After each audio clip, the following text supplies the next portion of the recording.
Vamos a mais uma resposta da questão 1, agora a letra T. E na letra T tem conformidade com CPC, diferencie entre tutelas provisórias e tutelas definitivas. Só lembrando que tutelas provisórias é aquelas que não têm caráter definitivo e eles são dados de forma liminar pelo magistrado dentro do curso do processo. Já as tutelas definitivas são aquelas que são dadas no fim da fase cognitiva, no fim de cada grau de jurisdição. Por exemplo, no primeiro grau de jurisdição é dado através de uma sentença. Em segundo, terceiro e grau especial de jurisdição é dado através de acórdão. Primeira pergunta: as tutelas provisórias são recorríveis? Sim. Tutelas provisórias, como nós dizemos, são aquelas tutelas dadas de forma antecipadas, mas têm um caráter provisório, ou seja, elas podem ser modificadas. Elas não dão a imutabilidade da decisão. O que dá a imutabilidade da decisão são as sentenças e são os acordos, porque eles são tutelas definitivas. Então, as provisórias elas podem ser alteradas no curso do processo. Logo, tutelas provisórias são dadas de caráter liminar. E quando eu falo de caráter liminar, eu só posso dizer que as tutelas provisórias são dadas através de decisão interlocutórias. As decisões interlocutórias elas são recorríveis? Sim, e são recorríveis através do agravo de instrumentos. As tutelas definitivas também são recorríveis? Sim, a sentença é recorrível de acordo com o artigo 1009 através de uma apelação, enquanto que o acórdão, através do artigo 1029, podem ser recorridos através de RESP, se houver uma afronta em norma infraconstitucional, ou de um RE, quando a afronta tratasse de normas constitucionais.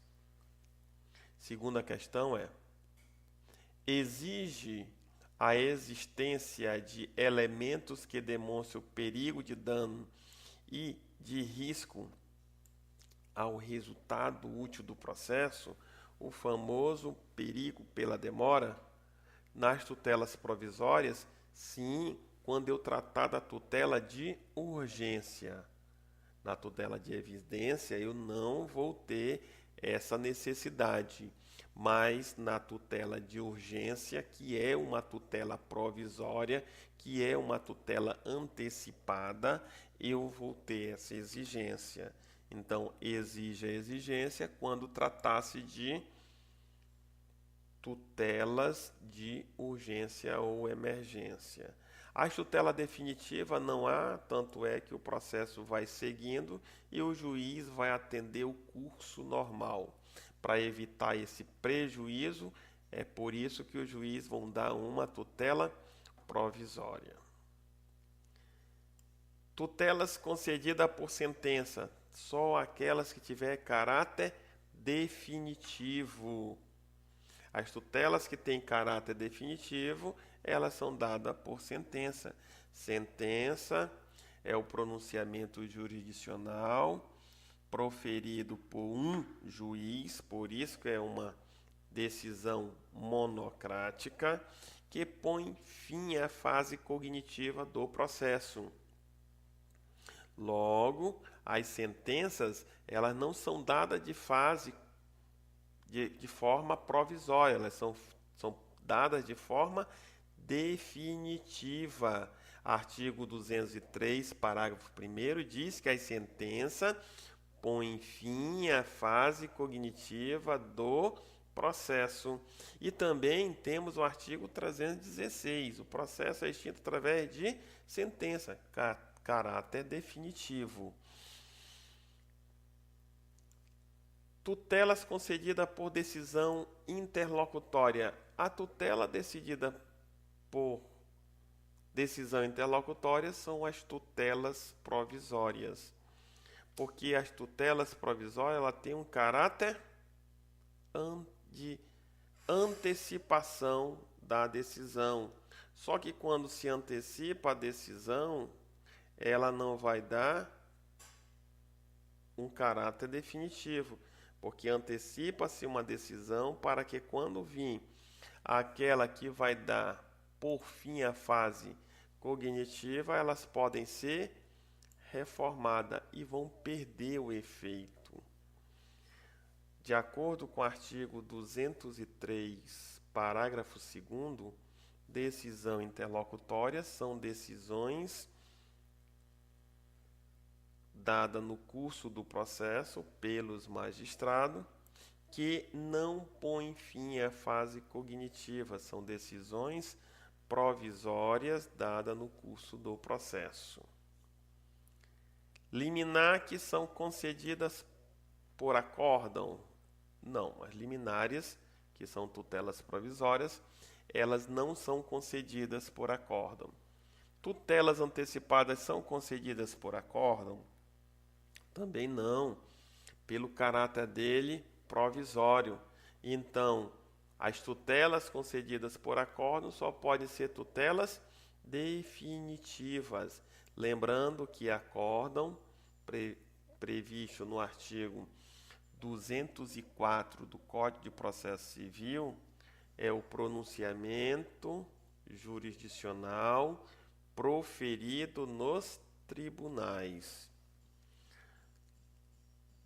Tutelas são concedidas por despacho? De acordo com o parágrafo 3º do artigo 203, os despachos têm o caráter de impulsionar o processo. Logo, o despacho, de acordo com o artigo 1001, não tem natureza decisória. Voltando ao artigo 203, eu vejo que despacho é tudo aquilo que não vai se enquadrar nas sentenças e nas decisões interlocutórias. Logo, despacho não pode ser decisão que põe fim ao processo e nem decisão dada no curso do processo. Logo, despacho são pronunciamentos jurisdicionais que não possuem natureza decisória. Servem muito mais para impulsionar o processo. Se o despacho não tem natureza decisória, logo eu não posso dizer que despacho tenha direito, possa ser reformado por recurso.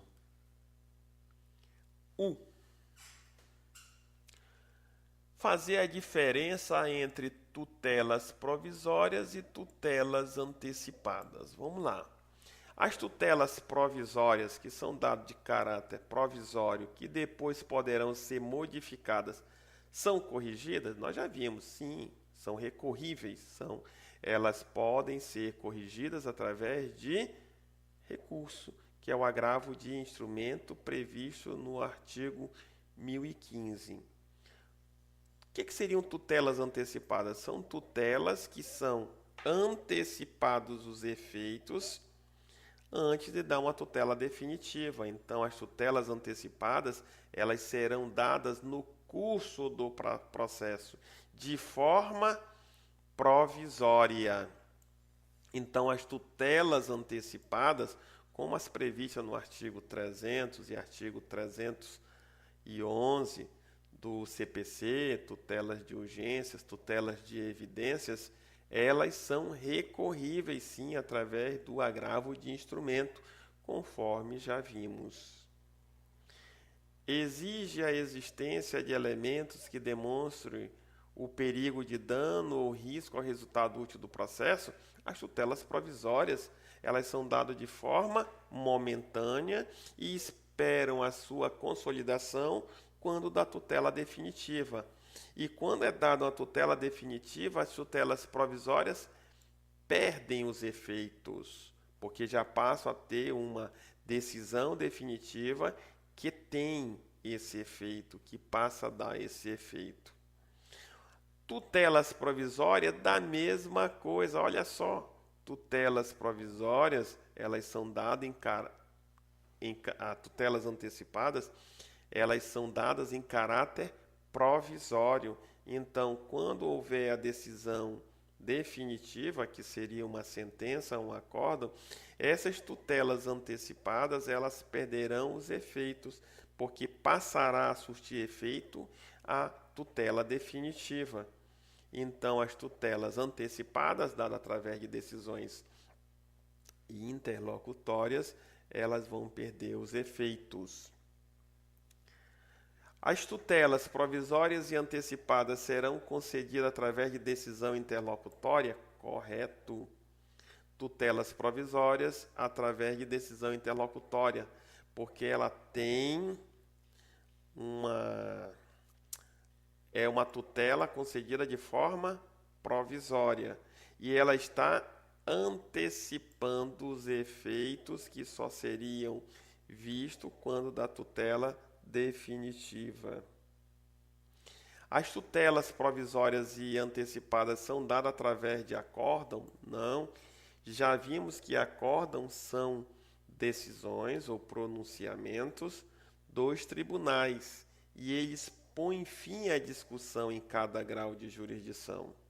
O acórdão proferido pelos desembargadores põe fim à discussão daquela matéria em segundo grau de jurisdição, devendo a matéria, caso queira ser discutida, ser levada para o próximo grau, para o terceiro grau ou grau especial, através do RESP ou de um recurso extraordinário, dependendo da matéria afrontada.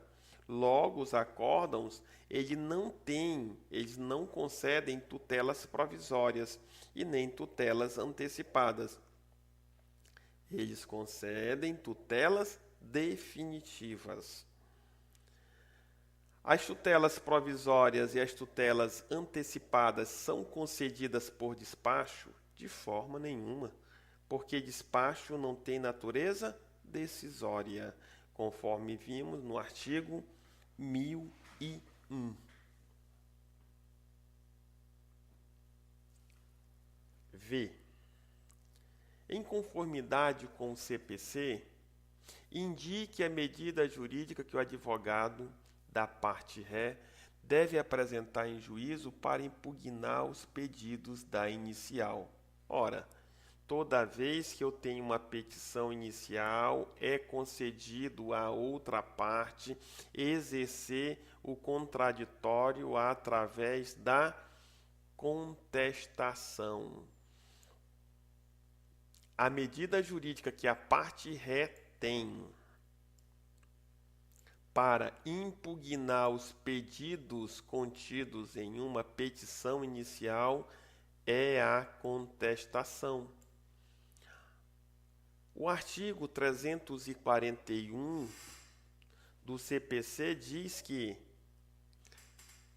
a impugnação deverá ser feita de forma específica, sob pena do impugnante, do réu, que não o fizer dessa forma na contestação, sofrer os efeitos da revelia. Portanto, a forma que se tem para impugnar os pedidos da inicial é a contestação. Em conformidade com o CPC e considerando que as partes ré, que no caso seria, no nosso exemplo, Marcos, que causou dano a Mateus, não impugnar o pedido da inicial, sofreria alguma sanção legal? Sim. Apesar do artigo 335 informar que é um direito do réu e não é obrigado a oferecer a contestação, caso ele não ofereça a contestação para impugnar os pedidos da inicial, ele será considerado revel.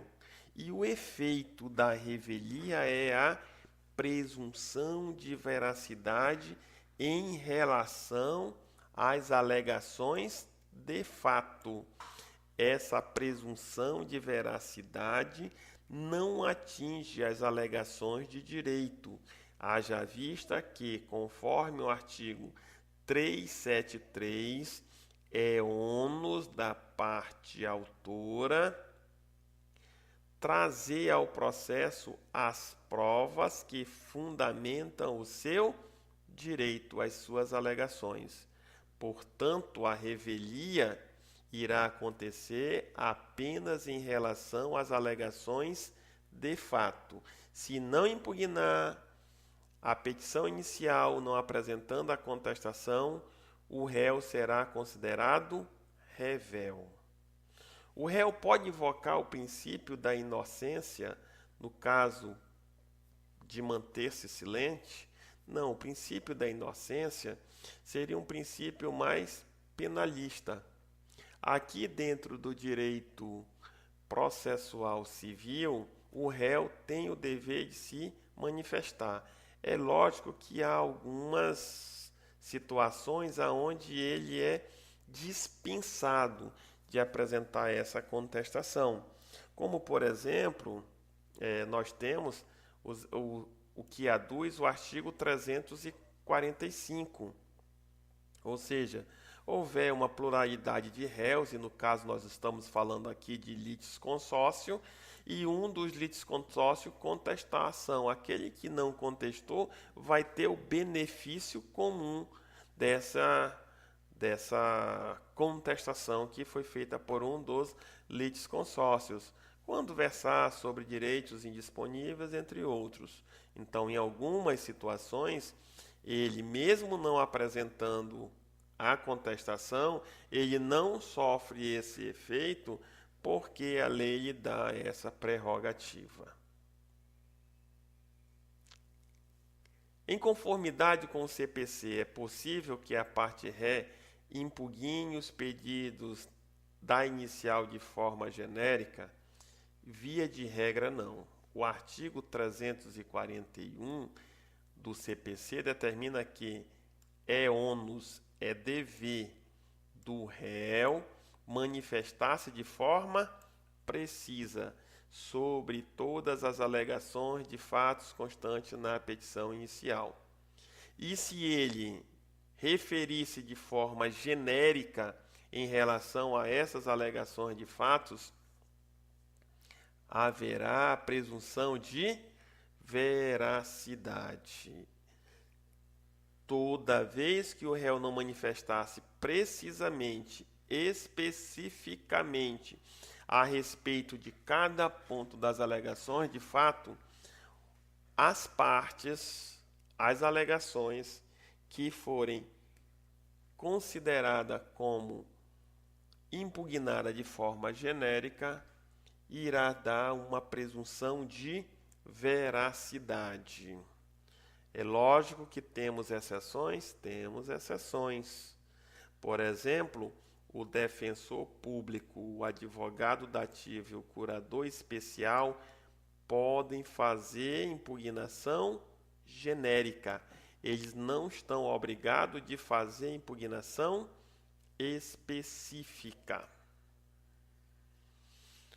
Há alguma sanção para aqueles que impugnam os pedidos de forma genérica e não possuem outorga legal? Sim, presunção de veracidade em relação às matérias de fato não impugnadas.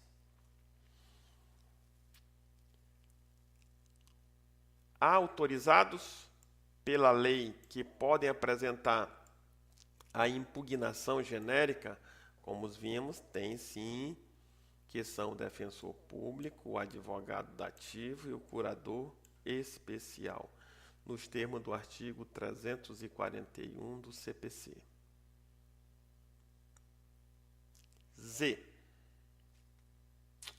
Como advogado de Marcos, no caso aí que está sendo demandado numa ação de indenização, responsabilizando civilmente por um dano material de R$100 mil.